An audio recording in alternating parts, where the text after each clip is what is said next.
বৃষ্টি হচ্ছে না না, ঘটনাটা ঘটেছে বৃষ্টি হওয়ার অনেক আগে। মুশকিলটা হচ্ছে বৃষ্টি এসেছে কাল ভোর রাতের দিকে, এই 3টে সাড়ে 3টে সময়। বৃষ্টির পরে যদি হতো না, আর অনেক বেশি ক্লু পাওয়া যায়। মানে ধরুন ভিজে মাটিতে পায়ের ছাপ, কিংবা ধরুন বডিটা যদি টেনে এনে থাকে, তাহলে ঘাসে ছ্যাঁচড়ানোর দাগ, ভিজে ঘাস খুব সহজেই উপরে আসে। তো যাই ঘটুক, কোনটা না এখানে থাকবে, অন্য কোথাও করে তারপরে বডিটা এখানে এনে ফেলা হয়েছে। কিন্তু কেন? হয়তো যেখানে খুনটা হয়েছে সেখানে বডিটা ফেলার কোনো অসুবিধা থাকতে পারে, হতে পারে সেটা কারোর বাড়ি, কিংবা এদের কোনো ঠিক মানে আমি বলি, মানে আমি জানি, কিন্তু আমার এই বাগানেই বা ফেলতে যাবে কেন? Very simple.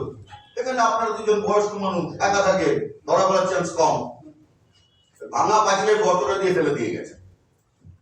মানে কাজটা যারা করেছে, এই এলাকাটা তারা খুব ভালো করেছে। কোন বাড়িতে কে থাকে, কোথায় কোন গলতা, সব